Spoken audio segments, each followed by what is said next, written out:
नमस्कार, मैं अभिषेक देशपांडे, स्थपति, आर्किटेक्ट, आपके सामने फिर से एक विशेष चर्चा सत्र के स्वरूप श्वेताली मैडम के साथ में हम लोग विषय को सामने ला रहे हैं। आपको याद होगा पिछले समय हमने उनकी जो एक किताब थी, how India will Sarpass 30 trillion economy, उसके ऊपर हमने चर्चात्मक विश्लेषण किया था और वो काफी सफल भी रहा। इस विषय को आगे बढ़ाते हुए कुछ और विषयों के विषय में हमें आज चर्चात्मक विश्लेषण वापस करना है और उस चर्चात्मक विश्लेषण का जो मुख्य बिंदु है वो ये है कि उस पुस्तक में एक विषय को लेकर मैडम ने कुछ बातें कही थी, जैसे हिंदुस्तान के इकोनॉमी में, हिंदुस्तान की अर्थव्यवस्था में ब्रिटिशर्स आने से पहले जब हम सोने की चिड़िया कहलाते थे, उस समय पे उस अर्थव्यवस्था में प्रमुख योगदान 12 बलूतेदार शाही का था। 12 बलूतेदार शाही को बाद में अंग्रेजों ने पहचानते हुए उसको नष्ट किया, भ्रष्ट किया और हिंदुस्तान गरीबी रेखा के नीचे चला गया।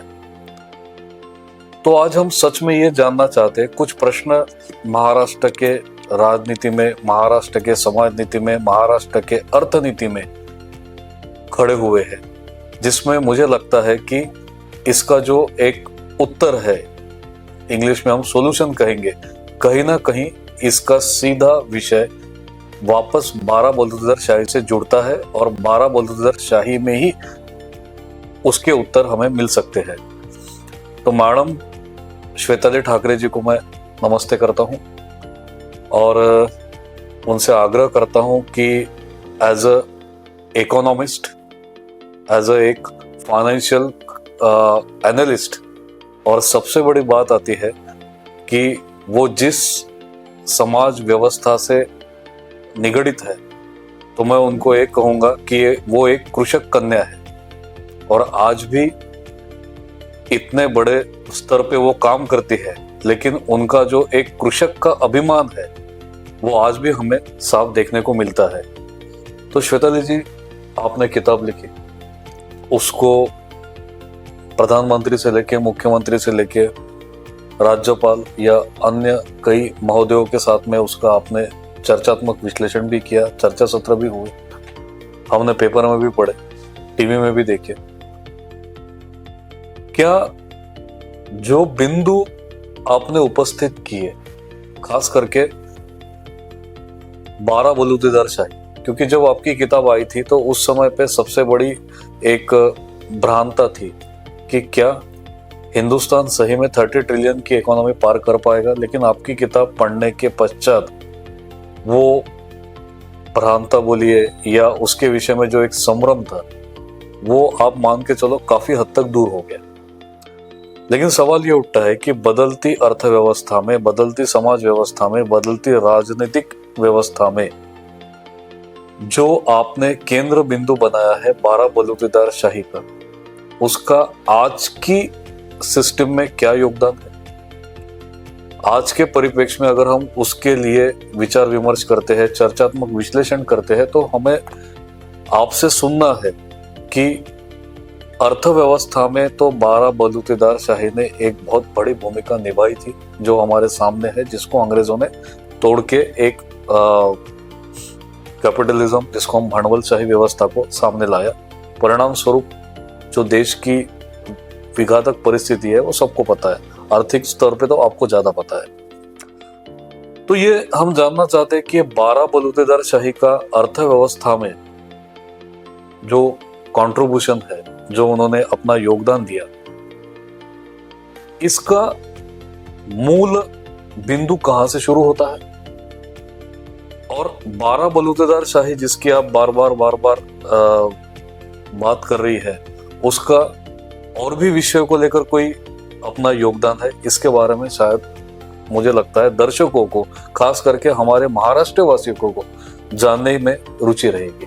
तो मेरा सीधा सवाल है आपसे क्या 12 बलूतेदार शाही जिसकी आप हमेशा चर्चा करती है, उसका महाराष्ट्र के परिप्रेक्ष्य में अर्थनीति के अलावा, यानी देश को उन्होंने, महाराष्ट्र को उन्होंने, देश को उन्होंने 21.9 ट्रिलियन तक पहुंचा, ये तो सब जानते हैं, आपकी किताब में भी उसका विस्तृत विवेचन दिया है, लेकिन उसके अलावा और क्या योगदान है ये हम जानना चाहते हैं। नमस्ते अभिषेक जी। 12 बलूतेदार ये अपने आप में एक बहुत बड़ी सामाजिक, सांस्कृतिक और आर्थिक संरचना है। इसमें हर एक व्यक्ति जो इसका पार्ट होता है उसको एकनिष्ठ बनाने में और साम्यवाद लाने में महत्वपूर्ण भूमिका निभाता है, और जिसकी शुरुआत आज से करीबन 800-900 साल पहले यानी 13th सेंचुरी में इसका दृढ़ीकरण किया गया। और इसके पीछे थी एक बहुत मार्मिक सोच जो लाई थी संत ज्ञानेश्वर ने। क्या होता था कि विभाजन कई सारे थे, क्योंकि जैसे जैसे एग्रीग्रियन इकोनॉमी बढ़ने लगी और लोग स्थायिक होने लगे तो ज़रूरतें बढ़ी तो उसके हिसाब से काम बढ़ गए तो वो जैसे हम परपिचुअली चाहते हैं, क्योंकि आज के भी ज़माने में देखें कि हम कभी कभी कहते हैं कि जो टीवी एक्टर है या कोई बड़ा एक्टर है उसका जो बेटा होता है या बेटी होती है उसको पहला चांस मिलता है तो हम उसको नेपोटिज्म का नाम देते हैं, बराबर। तो ये बेसिकली नेपोटिज्म नहीं है, ये क्या है कि हम अपनी जो स्किल्स है वो सामने वाले जनरेशन को सिखाते हैं, और ऐसे करते करते जो स्किल बेस्ड इकोनॉमी और सांस्कृतिक और सामाजिक रचना बनी, इसको कई एक विभाजनों में बटा गया और ये लोग एकत्रित नहीं आ पा रहे थे। और चूंकि हम सोने की चिड़िया थी, जैसे आपने भी कहा, हमने हर बार सुना है, तो हमारे ऊपर कई सारे हमले होते थे, और चूंकि हम लोग साथ में नहीं थे तो हम लोग काफी वीक होते थे उनसे मुकाबला करने के लिए। तो इनका एकत्रीकरण करना और इनको एकजुट करने के लिए सर्वप्रथम एक ज्ञान, जो हम लोग कहीं तो भी ज्ञान जो है इससे हमें परावृत्त तो नहीं किया जाता, ये हमें समझ में क्यों नहीं आ रहा, तो ये समझाने के लिए सर्वप्रथम ज्ञानेश्वर जी ने जो भगवत गीता है उसका प्राकृत मराठी में ट्रांसलेशन किया, और इस ज्ञान को हर समाज के जो उनके संत महात्मा था उन लोगों को समझाया, सिखाया, और जो उन्होंने परपिचुअली अपने जो समाज के लोग हैं इन लोगों को समझाया। तो एक तो ज्ञान उन लोगों तक पहुंचाया, उनको एकजुट किया, हार्मोनाइज किया, और हर एक समाज को भक्ति मार्ग के साथ जोड़ के, क्योंकि आप अगर देखा जाए तो जो वारकरी पंथ जो हम कहते हैं, जिसके प्रणेता जो है, जिसके जो जनक है वो है संत ज्ञानेश्वर जी। तो संत ज्ञानेश्वर जी ने वारकरी संप्रदाय बनाया, और जिसमें हर एक समाज के प्रतिनिधि को, जो संत है, उनको एकजुट करके भक्ति मार्ग से उनके इकोनॉमिकल, सामाजिक, साइंटिफिकली और सांस्कृतिक एकजुटीकरण किया। जैसे कि फॉर एग्जाम्पल आप देखा जाए तो सावता माई है, ये माली समाज के है। नामदेव जो जी थे, तो नामदेव जी का बहुत बड़ा रोल रहा है कि इसको हर जन तक पहुंचाने के लिए, और साथ ही में ये नॉर्थ में भी गए थे। तो नॉर्थ में जब गए थे तो गुरु गोविंद साहब जी के ग्रंथ में भी उनके हाइम्स लिखे हुए हैं। तो उनका जो हम खालसा संप्रदाय जो है उनका, तो खालसा में जो महाराष्ट्र से इसकी नींव रखी गई है जो खालसा में आपको मिलती है। तो नामदेव जो शिंपी समाज के थे, जैसे सावता माली हमने बताया, जनाबाई थी, फिर संत तुकाराम है, संत एकनाथ है। तो ऐसे वेरियस समाज के संत हुए और इन्होंने इस वारकरी संप्रदाय को अपने समाज के हर व्यक्ति तक पहुंचाया और इनका एकत्रीकरण किया। तो ये जो एकत्रीकरण, देखो आर्थिक एक भाग होता है, लेकिन जब तक ये लोग एकत्रित होके कार्य नहीं करेंगे तब तक हम एकजुट होके लड़ नहीं सकते। तो यह काम जो है वो शुरुआत में किया ज्ञानेश्वर जी ने थ्रू वारकरी संप्रदाय फॉर्मेशन के मार्फत। मैडम, वारकरी संप्रदाय का योगदान, एक भक्ति मार्ग का योगदान महाराष्ट्र के परिप्रेक्ष्य में हमेशा रहेगा और आज भी वो जारी है। एकादशी के दिन पंढरपुर में अगर हम जाते हैं तो मुझे लगता है कि बिना कोई एडवर्टाइजमेंट, बिना कोई प्रलोभन दिखाए, वहाँ पे हर गांव से, हर घर से, हर संप्रदाय से, हर समुदाय से, हर फैमिली से एक एक व्यक्ति पिछले 400 साल से, 500 साल से जो भी उनकी परंपरा रही है, वहाँ पे वो एकत्रित होते हैं। उनको एक वैष्णवों का मेला कहा जाता है उस भाषा में, और पालकियां निकलती है जो पुणे में एकत्रित होकर फिर बाद में पंढरपुर में वो विलीन हो जाती है। तो आपने बात तो सही छेड़ी, लेकिन मैं आपसे और इसके विषय में डिटेल में जानना चाहता हूँ कि क्यों ज्ञानेश्वर महाराज को, जो जिन्होंने इसका पाया रचा, या ऐसी क्या विपदा उस समय महाराष्ट्र में आई थी, आने वाली थी, इसको समझते हुए इनको नया एक वैष्णव लाइन पे वारकरी संप्रदाय की नींव रखनी पड़ी। ये हमारे दर्शकों के लिए, खास करके जो महाराष्ट्र में रहते हैं या महाराष्ट्र में रहते हुए जो बाहर से संबंधित है, उनके लिए बहुत महत्वपूर्ण है, क्योंकि हर भक्ति मार्ग का एक अपना कारण होता है। जैसे बंगाल में भी एक भक्ति मार्ग चला है, स्वामी प्रभुपाद जी ने भी भक्ति मार्ग को चलाया।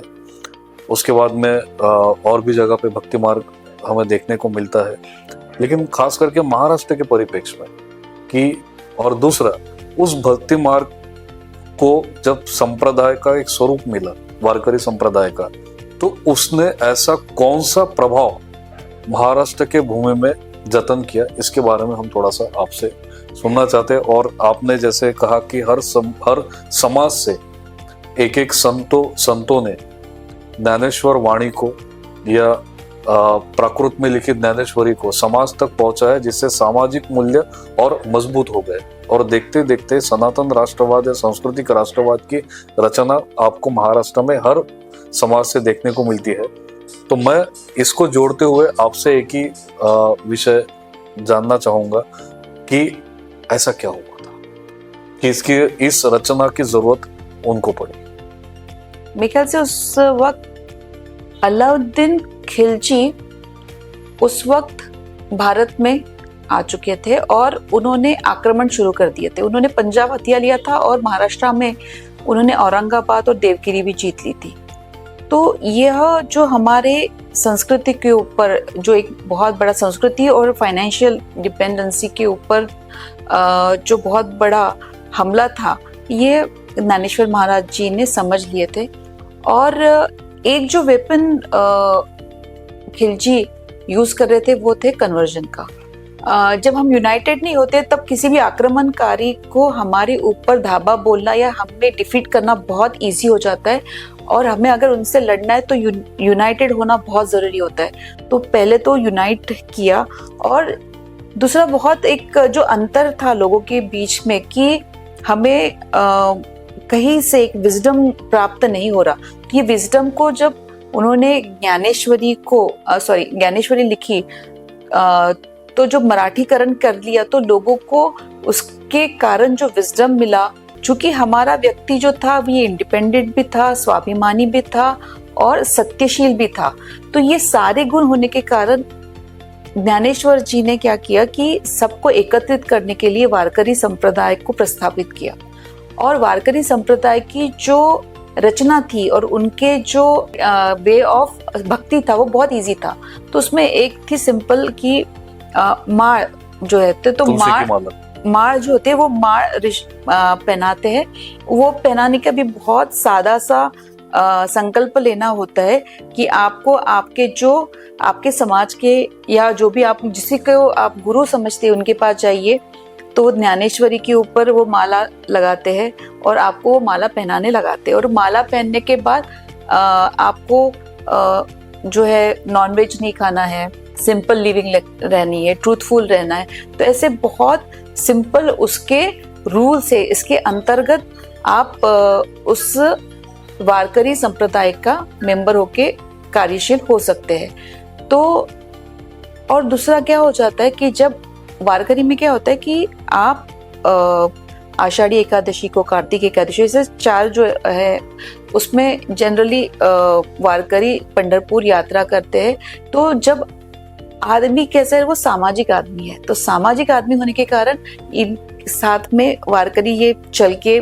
पंढरपुर जाते हैं, टाल भजन करते हैं, मृदंग बजाते हैं, और मेन तो टाल है, और अभंग गाते हुए भक्तिनाथ के साथ जाते हैं। तो इसके साथ जो एक खुशी मिलती है, एकत्रीकरण होता है, तो इसमें एक सांस्कृतिक जो राष्ट्रभाव है यह बहुत बड़े पैमाने में आपके अंदर जागृत हो जाता है। और ये जो प्रेम भाव होता है खुद के लिए, भगवान के लिए, अपने समाज के लिए, इसे तोड़ना किसी भी विदेशी आक्रामक के लिए या किसी विदेशी समाज के लिए यह बहुत मुश्किल है। तो इसी के चलते महाराष्ट्र में आपने देखा होगा कि ऑलमोस्ट 13वीं सेंचुरी में वारकरी संप्रदाय आया, तब से लेके अब तक कन्वर्जन का रेट बहुत कम है, मिनिमल है, बहुत कम है, बिल्कुल आपने।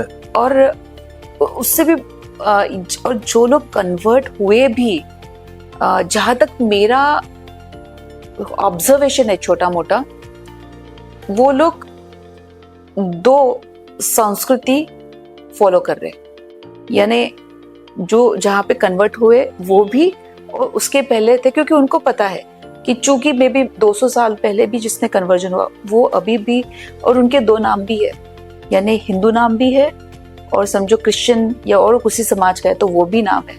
तो वो दोनों रिचुअल्स भी फॉलो कर रहे हैं बहुत सारे घरों के अंदर।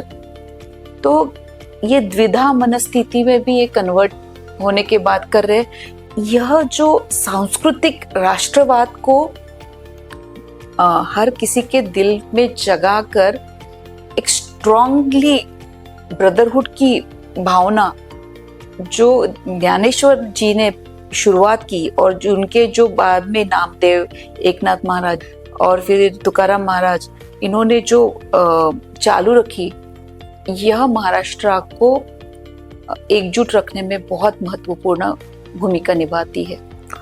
मैडम आपने सही बात किया। महाराष्ट्र के पूर्व सीएम जी बैरिस्टर अंतुले, तो वो कन्वर्ट होने के बाद भी अंतुले सरनेम लगाते थे, और उनकी वारकरी संप्रदाय में बड़ी आस्था थी, और वो खुल के आस्था थी सीएम बनने के बाद भी। ऐसे उन्होंने कोई छुपा के आस्था रखी है ऐसा विषय नहीं है। तो हमने चर्चा किया, तो उसमें एक और विषय सामने आता है कि 12 बलुतेदार शाही से ही उत्पन्न हुआ वारकरी संप्रदाय, जो लगभग 900 साल से 800 साल से चल रहा है। हर साल वारी में बढ़ोतरी हो रही है। यानी यूरोप में क्रिश्चियंस में बड़ा असमंजस है अभी, क्योंकि चर्च खाली हो रहे हैं। इतना पैसा होने के बाद भी वेटिकन दुनिया का सबसे नंबर 1 फाइनेंशियल सेंटर है रिलीजियस, और हमारे यहाँ पे हर पीढ़ी दर पीढ़ी, हर जनरेशन वारी में बढ़ोतरी हो रही है। सबका आकर्षण केंद्र है। नया लड़का लड़की भी एक बार देखना चाहते कि ये होता कैसे है, इसका मैनेजमेंट कैसा होता है, इसकी आस्था कैसे होती है, हर समाज से, हर वर्ग से। चलो ठीक है, हर समाज 12 बलुतेदार शाही ने अपना बड़ा योगदान उस समय दिया जब इस तरीके का सांस्कृतिक आक्रमण हुआ और एक संप्रदाय को हमने आगे बढ़ाया। अब इसको और मजबूत करने के लिए आपकी क्या योजना है? तो महाराष्ट्र में कैसे है कि इंडिया का अपने को पता है कि सर्विस सेक्टर बहुत मजबूत है, मैन्युफैक्चरिंग से भी। देखो कृषक जो है पहले 80% थे और 20% जो थे वो 12 बलूतेदार थे। आज के परिप्रेक्ष्य में देखेंगे तो मैन्युफैक्चरिंग इंडस्ट्री 30s में है, सर्विस सेक्टर ऑलमोस्ट 50s में है, और कृषक का जो जीडीपी में श्रेय है वो ऑलमोस्ट 18% है। तो इवेंचुअली हम लोग कैपिटलिज्म और कंज्यूमरिज्म के अंतर्गत, और देखिए क्या है कि जिस तरीके से हमारा पॉपुलेशन भी बढ़ रहा है तो इंफ्रास्ट्रक्चर डेवलपमेंट, औद्योगिकरण, ये सब चाहिए, होना चाहिए, एब्सोल्युटली राइट। बट साथ ही में क्या होता है कि जो हमारी पॉपुलेशन है ऑलमोस्ट 140 करोड़ जो जनता है, उसमें से 80 करोड़ लोग जो है आज वेलफेयर स्कीम्स पे है। और एक भाग आपको समझ में आएगा कि कई सारे लोगों को अनएम्प्लॉयमेंट जो हम देखते हैं, तो हर कोई चाहता है कि उसको गवर्नमेंट नौकरी मिले या कहीं तो भी जिसका कॉर्पोरेट से वहां पे नौकरी मिले। बट ये नौकरियां कितनी है होगी और कितना पॉसिबल होगा, और जो टेक्नोलॉजिकल एडवांसमेंट और बाकी सारी एआई के जो चैलेंजेस आ रहे, तो ये भी बहुत महत्वपूर्ण मुद्दा है। लेकिन इसमें रोल गवर्नमेंट के साथ साथ हमारे हर एक व्यक्ति का है, जो हमारी भारतीय है उन लोगों का है कि हर एक व्यक्ति जो स्किल्स के साथ काम करना चाहता है तो उस स्किल्स को आप रिस्पेक्ट दो, वो उस स्किल्स पे उसे काम करने का मौका दीजिए। और जब उसे वो मौका मिलता है तो definitely he can do Marvel. वो इतना अच्छा काम करके देता है तो उसे एम्प्लॉयमेंट मिलता है।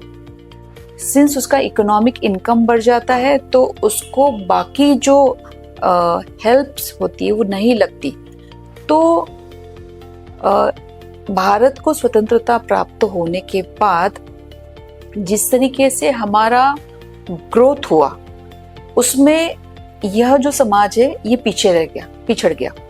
अब इसे आगे लेके आने के लिए वो मंडल इशू आया, फिर रिजर्वेशंस आए, फिर रिजर्वेशंस के अंतर्गत बहुत सारी सुविधाएं दी गई, कुछ नहीं दी गई, और ऐसे सबके अपने अपने प्रश्न हैं। बट इसमें हम भूल गए कि इनकी एंटरप्रेन्योरशिप स्किल्स डेवलप करने के लिए जो इंफ्रास्ट्रक्चर डेवलप करके देना चाहिए, उसका बहुत बड़े यानी मैं छोटा नहीं बोल रही कि बहुत बड़े पैमाने में जितना हम औद्योगिकरण के लिए इन्वेस्ट करें ना, उतना इक्विवेलेंट अमाउंट हमने इनको ऊपर लाने के लिए करना चाहिए। तो फिर यह हर एक समाज को कार्य भी मिलेगा, कुशलता भी मिलेगी, और ये इंडिपेंडेंट भी होगी। और हमारा जो जीडीपी है ये आज जिस रेट से बढ़ रहा है उससे कम दुगने स्पीड से बढ़ेगा। फॉर एग्जाम्पल आप देखेंगे कि जैसे लास्ट टाइम मैंने कोली समाज का एग्जाम्पल दिया था कि कोली समाज जो था, जो स्टीमर्स आई थी, तो स्टीमर्स के चलते इन लोगों के एम्प्लॉयमेंट पूरा खत्म हो गया था। उन्होंने आदरणीय अमित शाह जी को कहा कि हमारी जो अर्थव्यवस्था है, हमारा जो काम है ये पूरा बंद हो रहा है। तो स्टीमर के परवाने फिर निकाल दिए गए, उनको फंड्स दे दिए गए और उनको नाव लिए, उनको फंड्स मिले, उनके लिए मार्केट डेवलप किया गया, तो इन लोगों को एम्प्लॉयमेंट मिल गई। तो करीबन उस वक्त 80 लाख लोगों को एम्प्लॉयमेंट मिल गया। अब वैसा ही प्रश्न आप जो बोलते हैं कि माली समाज के सामने है। अब हर किसी घर में आप जाइए, हर किसी बिल्डिंग में आप जाइए, कहीं पे भी आप जाइएगा तो वहां पे वो लोग डेवलप कर रहे हैं, वहां पे एक छोटा सा बाग बना रहे हैं। अब प्लास्टिक के फूल आ रहे हैं, तो प्लास्टिक के फूल आने के कारण माली समाज को का जो काम है वो निकल जाता है। जैसे अब शादी त्योहारों में भी या बर्थडेज में भी हम लोग जो फ्लावर का डेकोरेशन करते थे, अब वो प्लास्टिक के फूल के कारण इन लोगों को काम नहीं मिलता। तो अभी महाराष्ट्र गवर्नमेंट ने जो काफी अच्छा काम किया है कि प्लास्टिक के ऊपर बैन लाया, जो इफेक्टिव फ्रॉम अक्टूबर होने वाला, तो कंट्रीब्यूशन उनको रहेगा गवर्नमेंट का। तो वैसे ही एज एन इंडिविजुअल की मैं जो जब भी फूलों का काम करूंगी तो माली समाज के, नॉट समाज के, लेकिन जो स्किल्ड डेवलप लोग हैं उन लोगों को मैं काम दूंगी, तो इन लोगों को एम्प्लॉयमेंट उससे मिलेगा और उसको फंडिंग भी चाहिए। जैसे अपनी विश्वकर्मा योजना है, सेंट्रल गवर्नमेंट ने लाई, लेकिन क्वांटम में बोली कि क्वांटम जो है दैट इज 1/10 है आज की तारीख में जितना रिक्वायर्ड है, इसको हमको 10 टाइम्स बढ़ाना पड़ेगा। जब हम लोग 10 टाइम्स इसमें कैपिटल यानी फंडिंग इनको अवेलेबल करके देंगे, तब ये जो समाज है ये बहुत अच्छे तरीके से इसका दृढ़ीकरण हो सकता है। दूसरा है कि एक तो फंडिंग की व्यवस्था है, लेकिन इनको जो स्किल सेट्स सिखाने हैं तो उसके लिए एक सेपरेट इंस्टीट्यूट का होना बहुत जरूरी है। तो सही है। वो स्किल सेट्स जो है, वो स्किल सेट कहीं तो भी चूंकि क्या हो गया था कि ये पूरी साइकिल ही टूट गई थी। जब मध्य भाग से, लाइक मध्य सेंचुरी से ये साइकिल टूट गई थी ब्रिटिशर्स के आने के बाद, क्योंकि उन्होंने एम्प्लॉयमेंट साइकिल ही चेंज कर दी थी, बलूतेदार शाही को तोड़ दिया था। मकाओले का स्टेटमेंट मकाओले ने किया हुआ, विलेस्ली ने किया हुआ सारा जो कार्य है, हमने पिछले भी इसमें बताया था। तो हमारी जब वो बलूतेदार शाही जो तहस नहस हो गई, तब मेरी पुरानी पीढ़ी नई पीढ़ी को देने के लिए कहीं तो भी सक्षम नहीं रही। और दूसरा जो ये नया टेक्नोलॉजिकल एडवांसमेंट आ गया, एआई आ गया और बहुत सारी चीजें, स्किल सेट्स आ गए, नए इक्विपमेंट्स आ गए, इंफ्रास्ट्रक्चर की रिक्वायरमेंट आ गई, तो इसको पूर्ण करने के लिए यह टेक्निकल इंस्टीट्यूट्स का होना बहुत जरूरी है। तो इसके चलते हमने इनफैक्ट सोचा भी है कि एक separate specialised institute somewhere in the, जैसे आळंदी में या फिर पंढरपुर, ऐसे कई जगह, क्योंकि क्या होता है कि वहां पे सब लोग आते हैं तो इसका हर किसी को उसके बारे में नॉलेज लेना बहुत इजी हो जाता है, because they can connect very well. क्योंकि आळंदी में तो और पंढरपुर में जब वारकरी संप्रदाय के लोग आते हैं तो हर संत का अलग अलग की समाधि है, और उससे निगड़ित जो ये इंस्टीट्यूट रहेगी जो हर समाज को इक्विप्ड करेंगी, प्रेरणा भी देगी और प्रेरणा भी देंगी। इसलिए पंढरपुर या उस जगह पे होना ये बहुत अच्छी रहेगी, वारकरी संप्रदाय से निगड़ित और 12 बलूतेदार शाही से निगड़ित एक एजुकेशनल इंस्टीट्यूट। एक यह विचार हमारे ग्रुप ने सोचा है। मैडम, आगे बढ़ते हैं, आपकी योजना में सफलता मिले। 12 बलूतेदार शाही का जो इतिहास है वो देश को हमेशा समृद्ध बनाने में सबसे बड़ा योगदान रहा है, और 20 ट्रिलियन से ऊपर हम लोग उस समय थे जब हमारे यहाँ पे ब्रिटिशर्स आए थे। ये तो 1835 में कुछ मैकलो ने लिखा हुआ है। मैं ये जानना चाहता हूँ, बाद में 19वीं शताब्दी में बलूतेदारों को मागास वर्गीय कहा गया, यानी पिछड़ा। देखो, हमें राजनीतिक चर्चा तो करना नहीं है, कौन अगड़ा है, कौन पिछड़ा है, कौन अति पिछड़ा है, लेकिन मैं आपसे, एक कृषि संपन्न परिवार से आप ताल्लुक रखती है, तो मैं आपसे सही में जानना चाहता हूँ, जैसे आपने अभी थोड़ी देर पहले कोली समाज की बात की, कोली समाज के बारे में अगर आज भी विश्लेषण करते हैं तो कुछ उस समाज से लोग मुझे मिले थे, तो उन्होंने कहा कि हमारा समाज धन संपन्न है, कोई कमी नहीं, और हमारा समाज स्वयं पूर्ण है। दोनों भी है, धन संपन्न भी है, स्वयं पूर्ण है। 12 बलूतेदारों में कोली समाज सबसे, जैसे कृषक है वैसे कोली भी।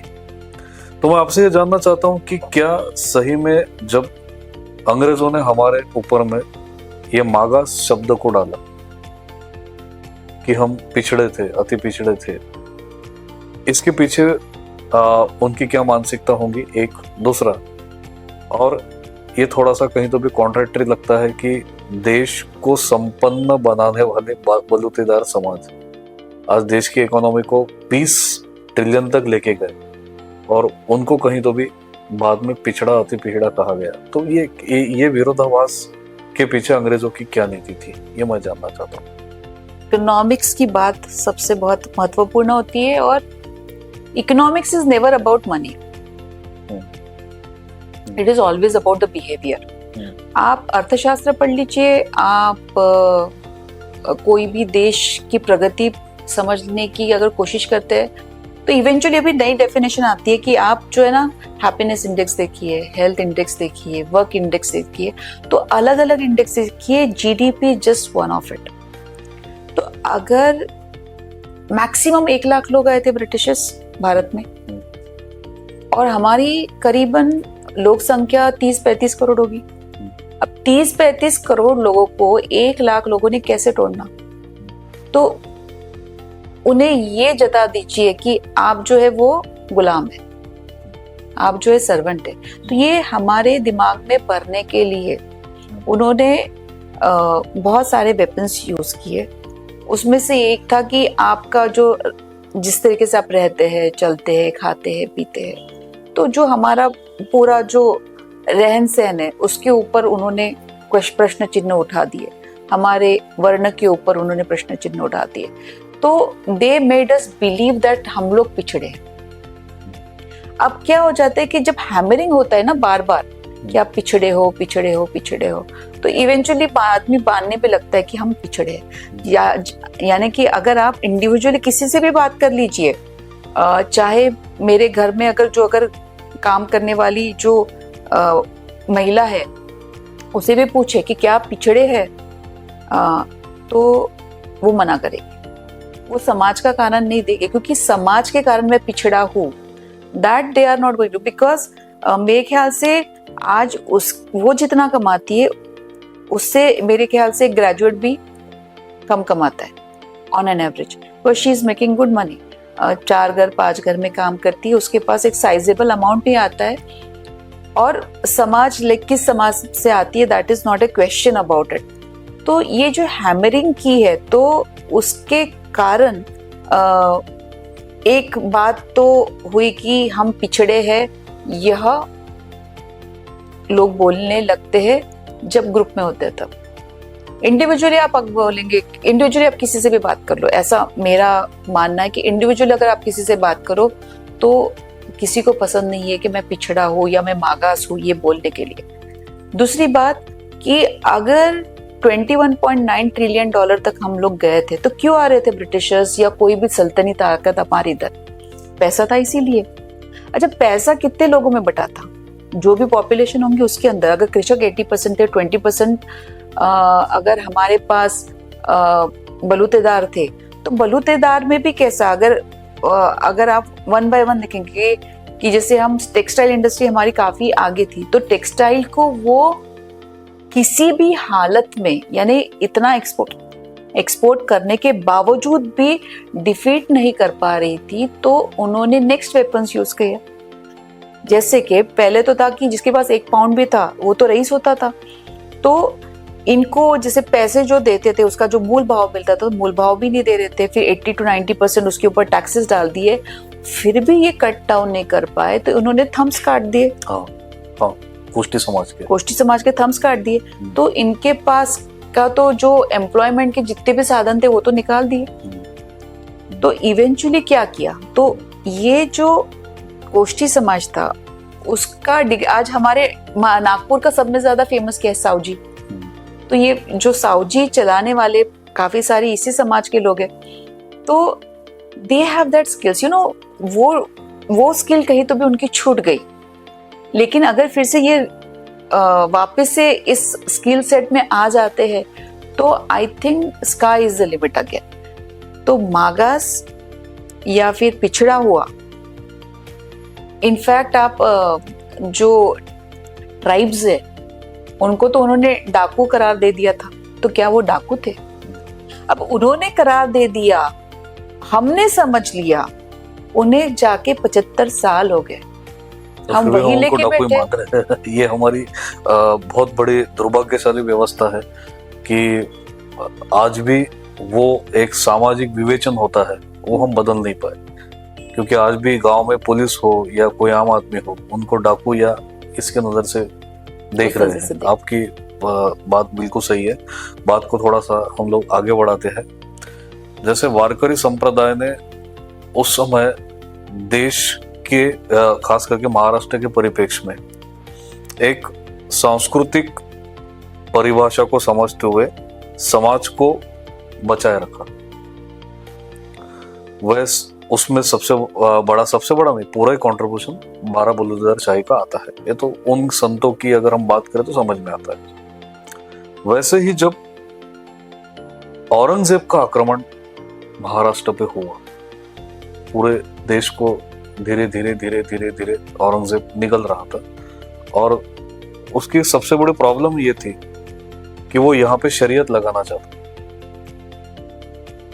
और शरीयत में उन्होंने जो मूल निवासी थे, अगर वो कन्वर्ट नहीं होते हैं तो उनके ऊपर जिजिया लगाना शुरू कर दिया। पंजाब में जब जिजिया लगाया तो वहां पे एक वॉरियर मूवमेंट या सशस्त्र मूवमेंट शुरू हुआ, जो हम खालसा के नाम से जानते हैं। उसी के तर्ज पर हमारे यहाँ पे भी एक मूवमेंट का जन्म हुआ, और उसमें फिर से जब जरूरत पड़ी तो 12 बलूतेदारों ने टाड़ और माला को छोड़ के हाथ में तलवार उठाई। उसके बारे में थोड़ा सा हम आपसे जानना चाहते हैं। मेरे ख्याल से 16 साल के थे महाराज। उस वक्त उन्होंने एक छोटा सा ग्रुप बनाया था, और यहाँ से उन्होंने शुरुआत की थी औरंगजेब जैसे ताकत से लड़ने की शक्ति उन्होंने अपने जीजा माता से पाई। और ये started with a small movement, और इसको शुरू कैसे करना चाहिए और इसमें इन्वॉल्वमेंट हर किसी का। एक तो बलूतेदार शाही को लेके ना एक छोटा सा जो कॉन्सेप्ट हर किसी के दिमाग में है ना, तो ये पहले हम लोग डिलीट करना चाहूंगी कि अगर समझो मैं कृषक समाज से हूँ, और समझो मैं आई एम वेरी गुड, और I am very good in into some other discipline, जिससे मुझे अगर मटका बनाना अच्छा लगता है और मुझे and I want to get into the कुम्हार वाला काम करना है, तो ये ट्रांजिशन में कोई इशू नहीं था। तो ऐसे स्ट्रिक्ट स्किल बेस्ड इकोनॉमी नहीं थी। बेसिकली इट इज जैसे आज है ना, तो वैसे स्किल बेस्ड इकोनॉमी थी, बट इवेंचुअली लोगों ने उसमें डाल दिया कि जो अभी कैसे होता है कि रोटी बेटी के चक्कर में ये सब कुछ हुआ, क्योंकि हमारी जो संस्कृति होती है, जो घर का माहौल होता है, इसलिए वो रोटी बेटी वाला विषय चालू होने के कारण ये ज्यादा दृढ़ हो गए संकल्पनाएं। बट इवेंचुअली ऐसा नहीं था। तो उस वक्त भी किसी भी समाज का आदमी, किसी भी स्किल बेस का आदमी दूसरा काम कर सकता था। तो इवेंचुअली यह पूरा ट्रांजिशन चलते आता है, और मनुष्य की एक विचार करने की पद्धति होती है। जैसे एक मनुष्य में एक स्त्री तत्व होता है, एक पुरुष तत्व होता है, और उसकी क्या होता है कि एक जो क्षत्रिय जो कहते हैं, यह एक विचार पद्धति है। स्टडी करने की जो वैश्य है, ये भी एक विचार पद्धति है। हम देखते हैं कि रेगुलर जैसे हम भाई बहन भी होते हैं, तो हर किसी के नेचर में डिफरेंस होता है। कोई उग्र होता है, कोई शांत होता है। हाँ, उग्र और शांत भी होता है। तो वो एक रहता है ना कि किसी कुछ हो गया तो फट से वो रिप्लाई कर देगा, लड़ लेगा, है ना। तो ये एक क्षत्रिय गुण है। तो ये क्षत्रिय गुण क्योंकि क्या होता है कि एज अ वॉरियर आपको डिफीट करना है सामने वाले को, और सत विवेक बुद्धि के साथ। तो इस चीज को शिवाजी महाराज जानते थे कि अगर मुझे औरंगजेब जैसे बड़ी ताकत के साथ लड़ना है तो मुझे मेरा ट्रूप चाहिए। तो ये ट्रूप उन्होंने बनाने की शुरुआत की। अब उस वक्त तो कृषक बहुत ज्यादा थे, 80% कृषक थे और 20% जो थे अलग अलग समाज के थे। तो उन्होंने अपने सवंगड़ी दोस्त है ना, वो दोस्त बनाना शुरू किया, और दोस्त को उन्होंने कहा कि हम लोगों को इनके साथ लड़ना है। और इन्होंने अपनी एक टुकड़ी जमा की जिसमें हर समाज के लोग थे। उन्होंने आह्वान किया कि मेरे टुकड़े में आपको किसको आना है, तो जो उनके कृषक समाज के दोस्त थे वो उसमें शामिल हुए, जो माली है, जो धनगर है, जो चर्मकार समाज से है, कोली थे बहुत ज्यादा, दलित, कोली भी थे, कोली लोग बहुत ज्यादा थे क्योंकि वो मल्ल थे ना, तो उसके कारण उनके ना बाजुओं में भी बहुत ताकत थी, उनको हर बार लड़ने का एक जज्बा रहता था क्योंकि पानी के साथ वो लोग खेल रहे, you know, so this is the mechanism, this is the mindset.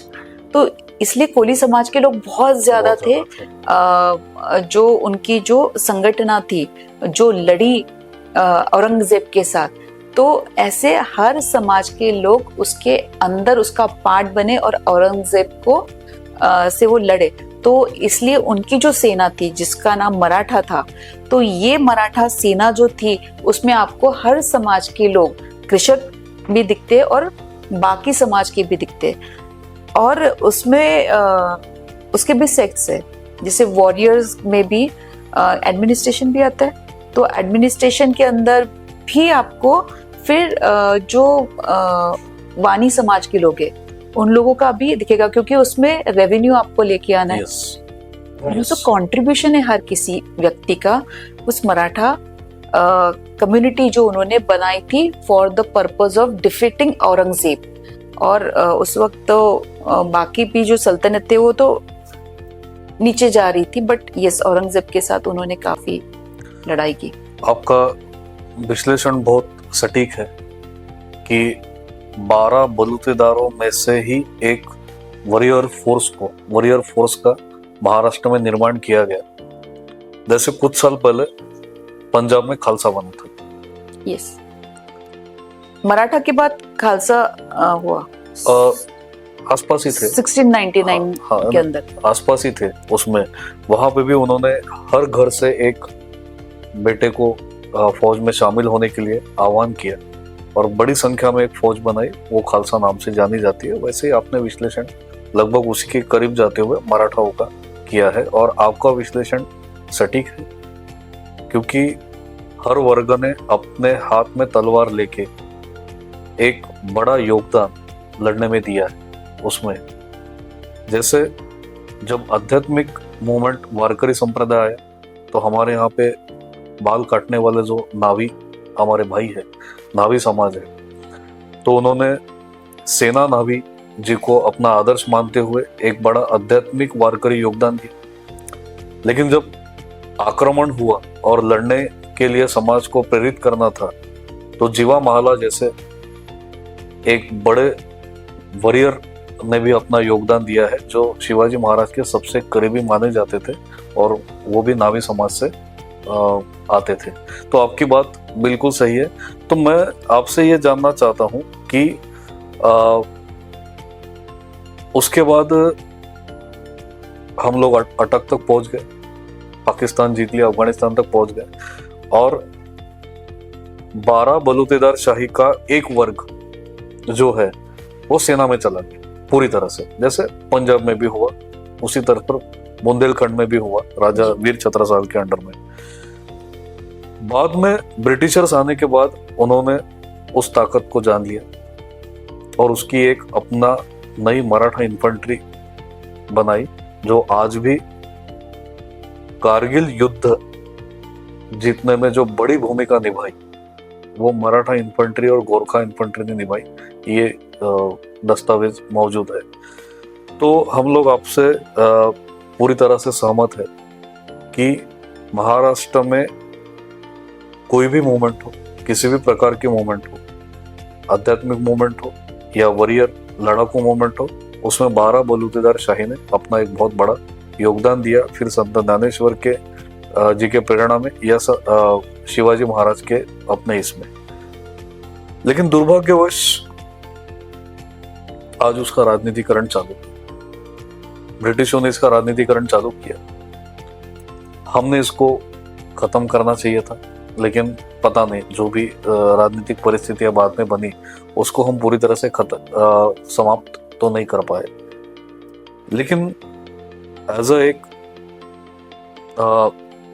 Social and financial analyst जो आपने अभी बात किया, तो हम जानना चाहते हैं कि इसका समापन कैसे होगा, इसका सॉल्यूशन तो कुछ ना कुछ तो निकालना पड़ेगा, निकलेगा, जिससे वो 12 बलुतेदार वाली सिस्टम वापस पुनर्जीवित होके महाराष्ट्र के समृद्ध बनाने में और एक कारगर भूमिका निभाए। तो आपने जैसे कहा कि एक आध्यात्मिक केंद्र को हमने बनाना चाहिए पंढरपुर में, बिल्कुल सही कहा। तो वैसे पिछले एपिसोड में पॉडकास्ट में आपने कहा था कि एक आर्थिक जो खास कर आर्थिक विद्यापीठ, आर्थिक इंस्टीट्यूशन खास करके जो 12 बलुतेदार शाही पे ही विकसित करने के लिए हम बना रहे हैं वर्धा में। तो मैं चाहूंगा इसका आज के 12 बलुतेदार शाही से हम कैसे जोड़ सकते हैं।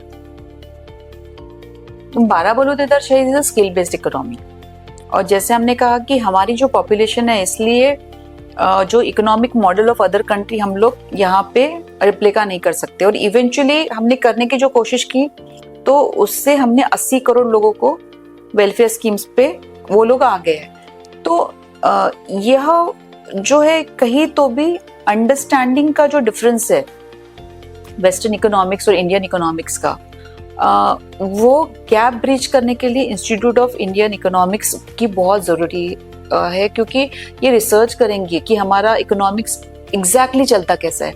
जैसे हम महाराष्ट्र में भी देखेंगे तो विदर्भ का जो इकोनॉमिक्स है वो अलग तरीके से चलता है, मराठवाड़ा का अलग चलता है। तो विदर्भ में जैसे चलता है वैसे मराठवाड़ा में मैं रिप्लिका नहीं कर सकती। सेम इज विथ पंजाब में जैसे चलता है वैसा महाराष्ट्र में नहीं हो सकता। तो नेशन वाइड तो अगर एक ही स्टेट में आपको डिफरेंट मॉडल्स चाहिए तो फिर आप पूरे देश को एक ही मैकेनिज्म कैसे लगा सकते हैं? That is a first question. So इसीलिए हमको एक ऐसी इंस्टीट्यूट चाहिए जो ओवरऑल पूरा स्टडी करे। दूसरा, इन स्किल बेस्ड लोगों को, जैसे ये इंस्टीट्यूट का काम है कि वेस्टर्न इकोनॉमिक्स, इंडियन इकोनॉमिक्स को समझे और based upon that various courses और रिसर्च कंडक्ट करे, जिससे ये हमारी इंडियन इकोनॉमिक सिस्टम एक नई तरीके से नया रास्ता दे हमारे इकोनॉमी को बुलंद करने के लिए। और जो आध्यात्मिक है तो इसमें हम लोग ये स्किल बेस्ड इकोनॉमी को आगे लेके जाना चाहते हैं, जिनमें इन सारे लोगों को हम उनकी स्किल्स प्रदान करें, इनको अलग अलग मार्ग दिखाए, कि इनको फाइनेंशियल मॉडलिंग भी सिखाएंगे उसके साथ साथ कि कहाँ से फंडिंग मिलेगी, किस तरीके से कार्य करेंगे। इन दोनों इंस्टीट्यूट का ऐसा योगदान होगा क्योंकि इसमें करीबन 2/3 ऑफ जनता भी जो है, 2/3 ऑफ पॉपुलेशन इससे डायरेक्टली अफेक्ट हो रही है। तो इनका अवेयरनेस बढ़ेगा।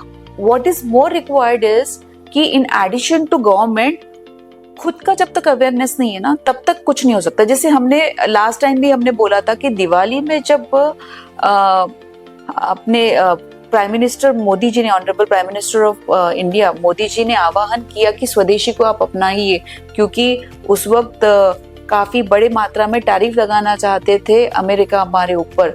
और माननीय सर्वसंघ चालक जी ने भी जब कहा था तब 6,05,000 करोड़ का स्वदेशी वस्तु का विक्री हुई थी। विक्रमी बिक्री बोल सकती है दिवाली पे 15 से दिन में। तो यह क्यों हुआ? क्योंकि जो आर्थिक राष्ट्रवाद तो हर किसी के दिल में है, लेकिन ये आर्थिक राष्ट्रवाद कैसे वो फुल टाइम कनेक्ट, क्योंकि अभी देखो जो नई जनरेशन आने वाली है इसको ये हिस्ट्री के बारे में कुछ नहीं पता और ये हिस्ट्री सीखना भी नहीं चाहते। देखो दूसरी बात क्या है, ये सीखना भी नहीं चाहते। तो ये लोग एक आइसोलेशन में, साइलोज में जी रहे हैं कि मोर और लेस। देखो हमको लगता है कि कोई अगर झुग्गी झोपड़ी में रहता है तो उसके पास लग्जरियस लाइफ नहीं है। तो कुछ प्रमाण में ये सही भी है, लेकिन मोर और लेस सबके घर में टीवी है, फ्रिज है ना, वॉशिंग मशीन तो शायद ना हो, लेकिन क्या बोलते हैं, हर प्रकार की जो सुविधा है मोर और लेस। आज मोबाइल सबके हाथ में है। मोबाइल, अच्छा बाकी कुछ हो ना हो, मोबाइल तो सबके हाथ में है, बाइक सबके हाथ में। तो हम लोग ये पता है लग्जरी को किसी विकृति के तरफ जो लेके जा रहे हैं, तो उसका डायरेक्ट संबंध है अवेयरनेस के साथ। तो जब अवेयरनेस बढ़ेगा इन दो इंस्टीट्यूट के माध्यम से, तब हर किसी को कार्य मिलने में भी वो इजी हो जाएगा और साथ में हमारा इकोनॉमिक डेवलपमेंट मल्टीप्लाई होगा। तो एक बहुत अच्छा एग्जाम्पल नहीं है कि सभी को पता है कि जब भी आप लू यूज करते हो उसके बाद हाथ धोना पड़ता है, ये कोई नई बात है नहीं, लेकिन इसके भी हम लोगों को बहुत सारे अवेयरनेस कैंपेन लेने पड़े। ये सही बात है? सही है, बिल्कुल सही है। अगर हमें हाथ धोने के कैंपेन लेने पड़ रहे हैं तो हमें स्वदेशी के लिए, हमारे लोकशाही में जो बसे हुए हमारे जो विभिन्न स्किल बेस्ड लोग हैं, इनको एक्सेप्ट करने के लिए अगर अवेयरनेस बढ़ाना पड़ेगा और थ्रू एजुकेशनल मोड ही हुई हो सकता है, तो ही ये पॉसिबल है। दिस इज नॉट पॉसिबल कि मैंने बोल दिया कि ये ऐसा करो, तो मे बी एक बार करेगा, 2 बार करेगा, 3 बार करेगा, लेकिन हैमरिंग करना पड़ता है। तो hammering is through only education. सही है, आपकी दोनों भी संकल्पना जल्द से जल्द स्थापित हो, विकसित हो, ये हम एक उसके बारे में सोच विचार भी आगे बढ़े, सरकार के साथ में एक आपका अलाइनमेंट प्रॉपर बैठे। और श्वेताली मैडम ने 2 बड़े अहम मुद्दे के ऊपर में विषय को आगे बढ़ाया, डिस्कस किया। एक, एक्चुअल 12 बलूतेदार शाही क्या है।